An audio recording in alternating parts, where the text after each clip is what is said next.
Hi guys, how are you doing? You're welcome back to yet another tutorial video. If you're new here, you are most welcome. My name is Chichi for short, and if you are a returning subscriber, I love you.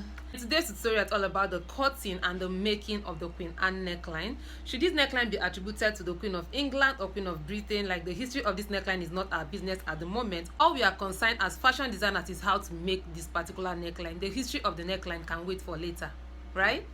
This type of neckline is one that has the upper part of the chest and some parts of the cleavage exposed to some reasonable extent. It is used in many dresses, but most especially in wedding dresses, as you can see from the pictures on the screen. So I'm here to show you the simplest and easiest method you can use to achieve your Queen Anne neckline. If you observe carefully from the pictures, you will see that some of them look as if there is a collar attached. That collar is not attached, it is cut together, and that is what I'm going to be taking us today. There are some of them without a collar attached to it. That one seems easy, and that is why I'm taking on this one that it's difficult for many of us to make. So if this video is the one you are interested in, then sit right back, relax and enjoy. Because this particular Queen Anne neckline comes with a built-up collar, I'm going to be leaving some inches above the pattern paper, and I'm going to be leaving, say, 2 inches, and this is the 2 inches I'm marking out. So I have 2 inches above the pattern paper, and next I mark out the half waist length plus 1 inch. I have the half waist length of 16 inches plus 1, making 17. So I have 17 inches marked out. And on this mark out space, I'll be drafting a front and back basic pattern on which I'll be drafting the Queen Anne built up neckline. And here, as you can see, we have our basic bodice pattern already marked out with the darts, the neckline and armhole and everything already set. And I'm going to begin with the built up neckline, and to get that done, I'm going to start with the back pattern. And please note that the width of the neckline both for the front and back is 2.5 inches. So at the base of the width of the neckline, I'm going to be extending the line upward just like so, and this extension is going to be by 1.5 inches or 2 inches at most, but I'm going to be using 1.5 inches. And at the zipper end of the neckline as well, I go up by 1 inch, and then I have both points connected together just like so. And this sharp point is going to be curved out to make it easier when stitching the front and the back neckline together. And with that being done, I come over to the front neckline and I have an extension just like so,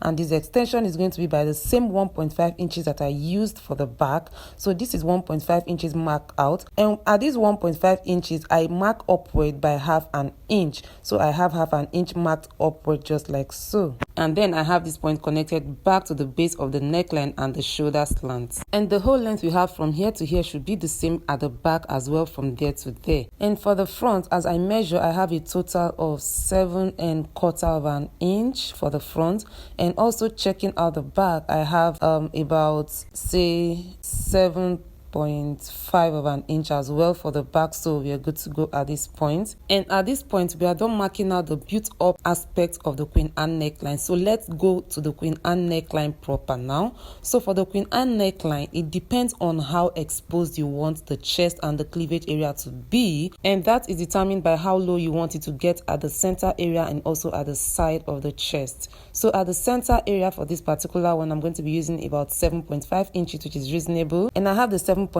depth mark out at the center area. And at the armhole area, I come down by 5 inches, and this 5 inches from the shoulder is going to act as a guide for this next point I'm going to be marking out. So from the center area along the 5 inches line, I'm going to be marking 5.5 inches on this point. Can you see? And with that, I can connect my Queen Anne neckline from the base of the neck to the chest and then to the cleavage area just like so. So I have the Queen Anne neckline connected, and at this point we have our Queen Anne neckline marked out.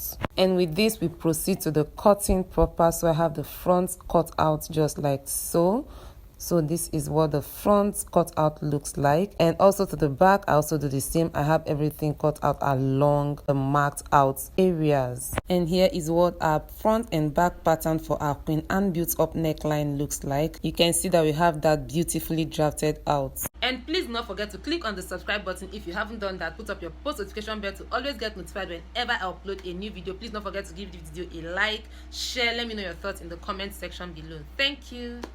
Welcome back, and now it's time to cut out the fabric itself. So I placed the patterns on the fabric and I cut along exactly what I have. I am not adding any extra seam allowances to the fabric itself because I already have that drafted out with the pattern itself. So I have everything cut out on the fabric, and then I also cut out the interfacing. I'm going to put in a stay at the neckline just to give the neckline a firm outlook at the end of the day.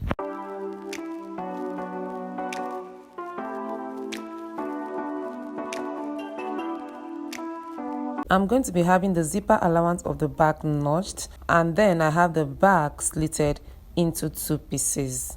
This is how you go about the stitching of the back piece and the front piece together. But before we do that, we're going to be turning both the front and the back with the interfacing. For the back, we have the neckline area alone to stitch, not the shoulder area. So you stitch down the neck area, leaving out the shoulder area. So you pick up the shoulder area and carefully lay it side by side and then stitch along the same line. So here is the back, which I'll be placing over the shoulder area of the front, and then I make sure that they are well aligned.